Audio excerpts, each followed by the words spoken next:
Perkenalkan, nama saya Habib Nuruddin dengan NPM 25410104562. Saya berasal dari Fakultas Teknik Sipil Universitas Wijaya Kusuma Purwokerto. Nah, di sini saya akan menjelaskan tentang penggunaan aplikasi dari aplikasi yang telah saya buat, yaitu solusi perhitungan ilmu ukur tanah. Nah, pertama di halaman ini adalah link tree yang telah saya inputkan ke dalam link-link yang ada di sini ya, tab-tab yang ada di sini. Untuk yang tab pertama itu ada solusi perhitungan ilmu ukur tanah atau aplikasi utama yang akan saya eh, peragakan. Lalu ada transkrip nilai, lalu ada analisis saringan agregat lab, dan yang terakhir adalah tutorial web aplikasi yang akan saya share di sini dan akan menuju ke YouTube tutorial. Nah, langsung saja ke solusi perhitungan ilmu tanah, yaitu web aplikasi yang telah saya buat menggunakan ChatGPT dan Ready AI. Oke, kita akan diarahkan ke halaman homepage, yaitu halaman awal dari aplikasi solusi perhitungan ilmu ukur tanah. Nah, solusi perhitungan ilmu ukur tanah ini adalah platform lengkap untuk mahasiswa dan praktisi teknik sipil dalam melakukan perhitungan pengukuran secara akurat dengan visualisasi yang jelas dan sistematis. Di sini ada beberapa menu-menu yang akan ditampilkan pada halaman homepage. Yang pertama adalah logo dari web aplikasi itu sendiri, yaitu GeoCalc Pro, Geomatika dan Ilmu Ukur Tanah. Lalu di sampingnya adalah menu-menu yang akan diarahkan ke halaman-halaman selanjutnya. Yang pertama adalah pengukuran elevasi, lalu ada visualisasi, lalu ada koordinat dan poligon, metode perhitungan, luas dan volume, dan terakhir adalah panduan. Nah, di sini juga ada keterangan yang akan ditampilkan di menu-menu yang ada di atas ini ya. Langsung saja ke mulai perhitungan. Oke, selanjutnya di halaman berikutnya ada pengukuran elevasi atau water pass. Pengukuran elevasi atau water pass ini digunakan untuk menghitung elevasi dengan metode berhitung untuk mendapatkan hasil yang akurat. Jadi, semisal teman-teman masih menggunakan perhitungan secara manual, kalian bisa mengecek atau memastikan bahwa perhitungan yang kalian hitung itu sesuai atau akurat ya. Nah, di menu-menu ini ada tabel-tabel yang akan menampilkan inputan yang akan diperlukan teman-teman. Di sini ada nama patok. Nama patok sendiri itu masih bisa diedit. Terus adalah tergantung data pengukuran yang kalian punya ya. Lalu di sini ada pergi pulang. Di pergi dan pulang ini ada PT muka yang ini dan yang ini dan PT belakang yang ini dan yang ini. Kenapa menggunakan PT belakang dan PT muka? Karena biar langsung menginputkan saja data-data yang kalian dapatkan di lapangan. Nah, di sini semisal kalian ingin menambahkan patok sesuai dengan data apa yang kalian ambil, kalian bisa menambahkan di sini. Contohnya seperti ini. PM, P1, P2, P3. Nah, PM itu sendiri kalau dalam total station yaitu benchmark atau titik acuan pertama. Tapi semisal kalian masih menggunakan waterpass, kalian bisa menggantikannya menjadi P1 seperti ini. P1, P2, P3, dan seterusnya. Atau jika kalian mengambilnya dari per slug, bisa menulisnya seperti ini. Select 1, select 2, select 3, oh, dan select. Lalu masukkan inputan-inputan yang kalian peroleh di lapangan atau dari materi-materi yang kalian dapatkan ke dalam tabel-tabel ini. Misal PT atau dalam kurung meter ini kalian masukkan PT belakangnya yaitu 1,785 Kalau di sini 1,885, sini 1,55655, sini 1,965. Nah, ini masih inputan secara asal ya. Kalian bisa memasukkannya sesuai dengan data yang kalian peroleh di lapangan ataupun kalian peroleh saat pembelajaran.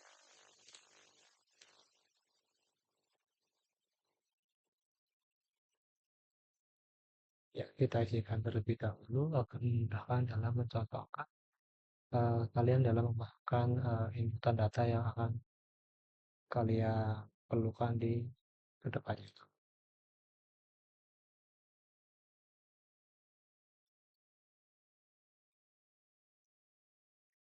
Bisa aja biar cepat selesai, tidak lama tutorial.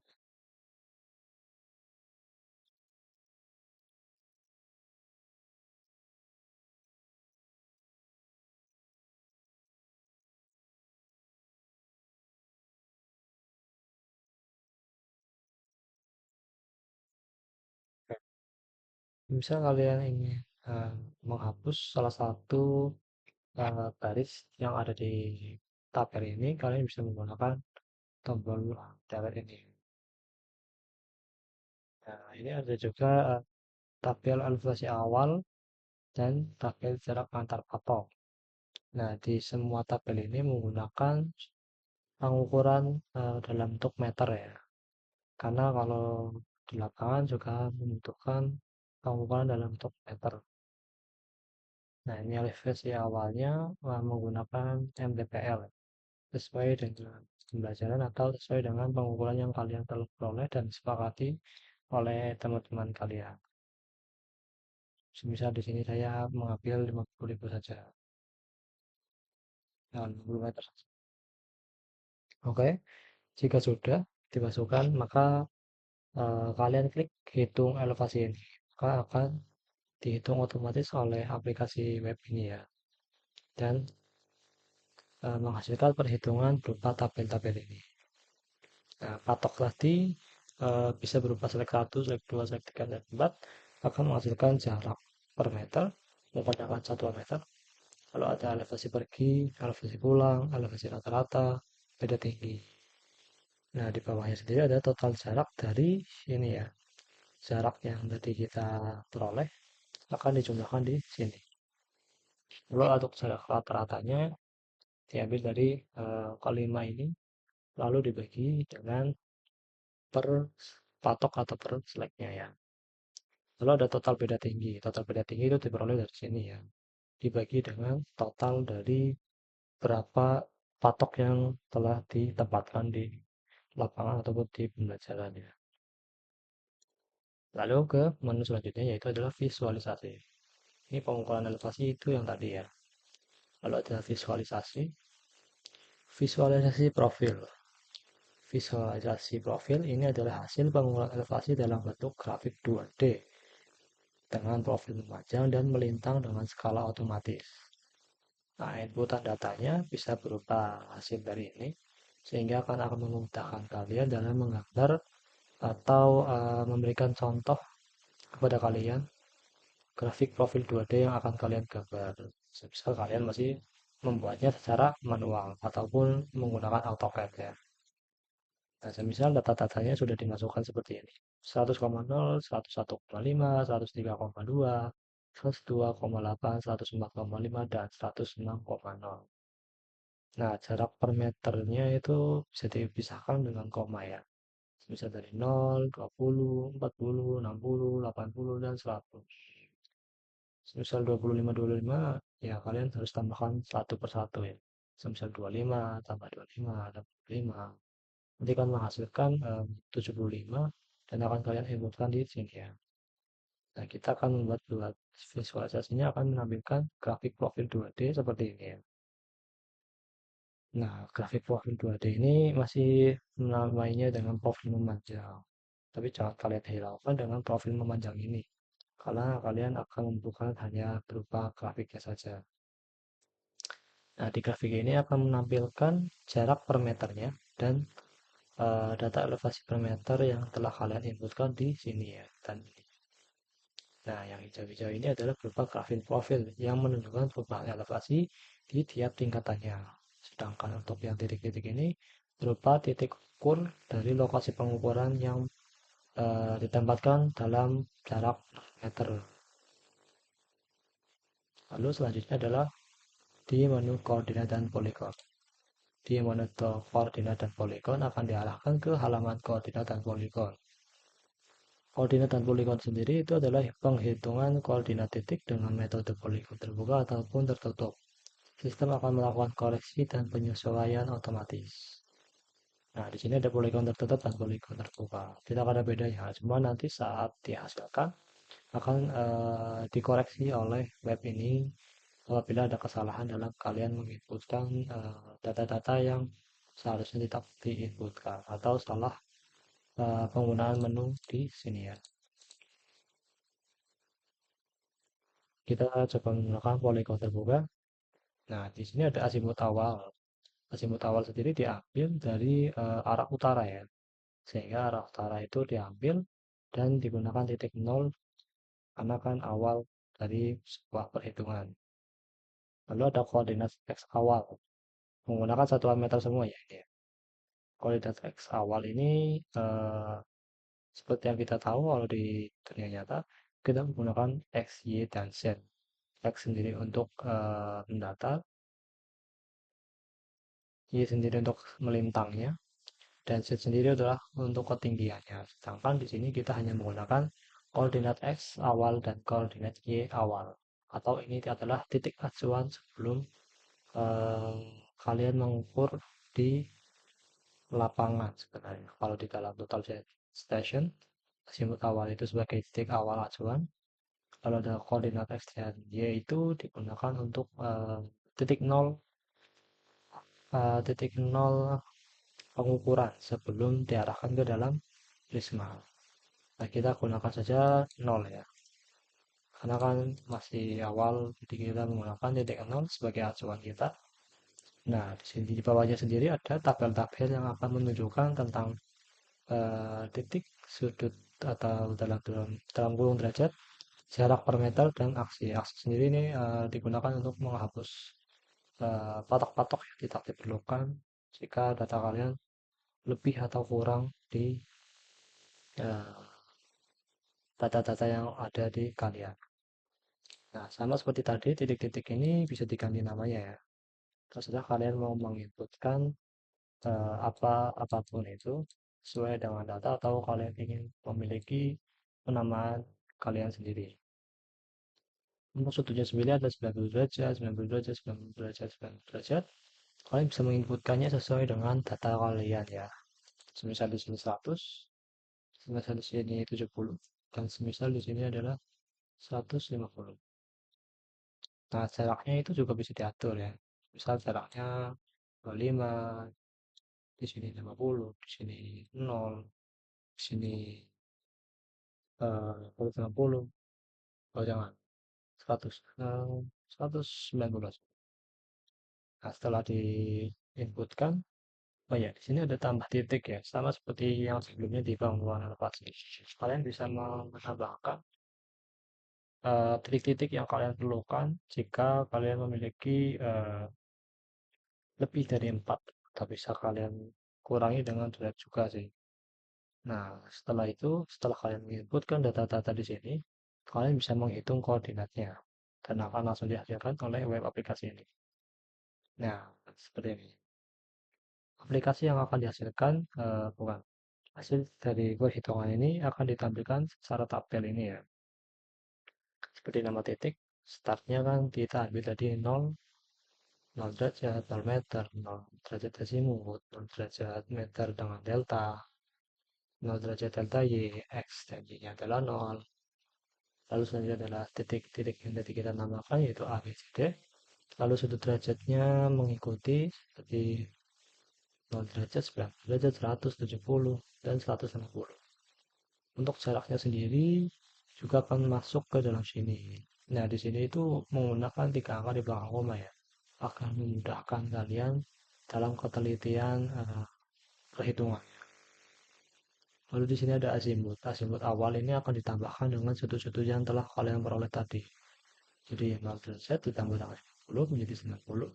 90 ditambah 100 menjadi 190. 190 ditambah 70 menjadi 260.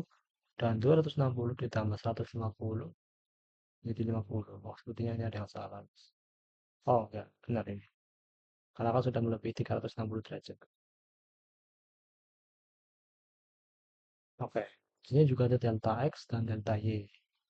Delta X dan delta Y ini adalah jarak yang kalian tambahkan dengan ini.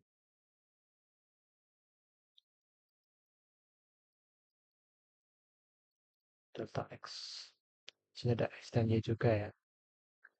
Maka selanjutnya adalah metode perhitungan. Ya, di metode perhitungan lapangan sendiri itu adalah metode perhitungan untuk menentukan posisi titik dan menyelesaikan problema pengukuran di lapangan. Nah, di sini ada tiga menu ya. Yang pertama adalah metode polar. Di sini ya, di mana kalian bisa menginputkan metode polar, yaitu menentukan koordinat titik berdasarkan titik referensi azimut dan jarak. Nah, koordinat X titik referensi yang menggunakan semuanya itu menggunakan meter ya. Nah, azimut awalnya adalah 45, koordinat Y titik referensi dengan 1000 meter ya. Jaraknya juga 150,5 meter ya. Jika kita hitung, akan menghasilkan seperti ini. Hitung perhitungan koordinat X 1106,42 meter. Koordinat Y 100, 1106,42 meter. Rumusnya yaitu X sama dengan X 0 tambah jarak dikali sheet alpha untuk yang X, sedangkan yang Y itu adalah Y0 atau Y awal tambah jarak dikali cos alpha ya. Lalu ada menu kedua yaitu problematika titik. Tapi sepertinya tidak bisa diinputkan karena koordinat tiga titik referensi dan sudut pengamal. Metode ini menggunakan perhitungan trigonometri kompleks untuk menentukan posisi tiga pengamal. Jadi ini tidak bisa diinputkan karena masih menggunakan sedikit HTML dan tidak banyak menggunakan JavaScript ya. Karena kalau menggunakan JavaScript nanti ujung-ujungnya menggunakan menjadi aplikasi software ya, bukan aplikasi web jadinya. Lalu untuk menu ketiga yaitu adalah segitiga tidak peraturan. Nah, segitiga tidak peraturan ini adalah untuk menghitung luas sudut dan tinggi segitiga berdasarkan panjang ketiga sisinya. Misalkan sisi A 100, sisi B 120 meter, dan sisi C adalah 80 meter. Lalu kita coba hitung segitiganya. Nah, di sini akan menghasilkan tabel-tabel yang seperti pada sebelum-sebelumnya ya. Yang dimana akan menampilkan luas segitiga dalam bentuk meter persegi yang menggunakan rumus Heron. Nah, saya kurang tahu sih kalau sudut A yaitu 55,77 derajat, tingginya dari A adalah 79,373 meter. Dan seterusnya yang akan bisa ditampilkan di tabel-tabel tersebut. Lalu kita ke menu selanjutnya yaitu luas dan volume. Nah, di perhitungan luas dan volume ini adalah menghitung luas bidang tanah dan volume galian atau timbunan untuk keperluan konstruksi dan perencanaan. Nah, luas ini menu di sini ada dua yaitu luas bidang dan volume galian atau timbunan. Nah, di luas bidang ini kalian bisa menginput tambah titik-titik yang kalian butuhkan. Sama seperti di bangunan elevasi dan koordinat poligon. Semisal sudah diinputkan seperti ini, kita coba hitung luasnya. Nah, akan menampilkan koordinat uh, perhitungan-perhitungan yang akan dibentuk dalam sebuah tabel ya. Nah, hasil perhitungannya adalah luas total 8.000 meter persegi. Lalu ada luas dalam hektar yaitu 0,8 hektar. Metodenya menggunakan rumus koordinat Solvenance formula. Lalu di menu selanjutnya adalah volume galian atau timbunan, yaitu perhitungan volume galian dan timbunan untuk pekerjaan konstruksi ya. Misal jaraknya adalah 100 meter, kedalaman galiannya adalah 2,5, lebar areanya adalah 50 meter, dan tinggi timbunannya adalah 1,8 meter. Lalu kita coba hitung volumenya dan akan menghasilkan tabel-tabel seperti berikut. Itu menampilkan luas dasar yaitu 5.000 meter persegi, volume galian yaitu 12.500 meter kubik, lalu ada volume timbunan 9.000 meter kubik, dan volume neto 3.500 meter kubik. Ini tipenya tipe galian ya. Lalu di menu berikutnya adalah berupa panduan. Panduan ini berguna untuk kalian yang masih awal dalam menggunakan web aplikasi ini ya. Jadi aplikasi ini bisa menyediakan panduan pengguna bagi para pemula yang masih awal menggunakan aplikasi ini. Sini ada panduan untuk penggunaan elevasi, panduan untuk visualisasi profil, panduan untuk koordinat dan poligon, panduan metode perhitungan, dan panduan luas dan volume. Di bawah sini ada juga tips penggunaan yang dimana mengingatkan kita untuk memastikan semua data input sudah benar sebelum melakukan perhitungan. Gunakan satuan yang konsisten, meter untuk jarak, derajat untuk sudut, dan simpan hasil perhitungan untuk dokumentasi dan analisis lebih lanjut. Ya, paling hanya sekian tutorial singkat dari web aplikasi solusi perhitungan ilmu pertanah.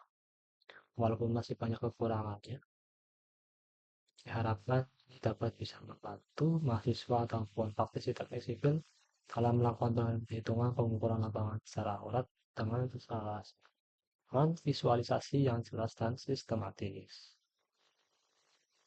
Oh ya, di menu-menu ini juga saling berkaitan ya jika kalian input data aplikasi awal yaitu pengelolaan elevasi waterpass, hasilnya sendiri bisa diinputkan langsung ke dalam sini ya, dan seterusnya. Sekian dari web aplikasi yang bisa saya peragakan, kurang lebihnya mohon maaf. Wabillahi taufiq wal hidayah. Wassalamualaikum warahmatullahi wabarakatuh.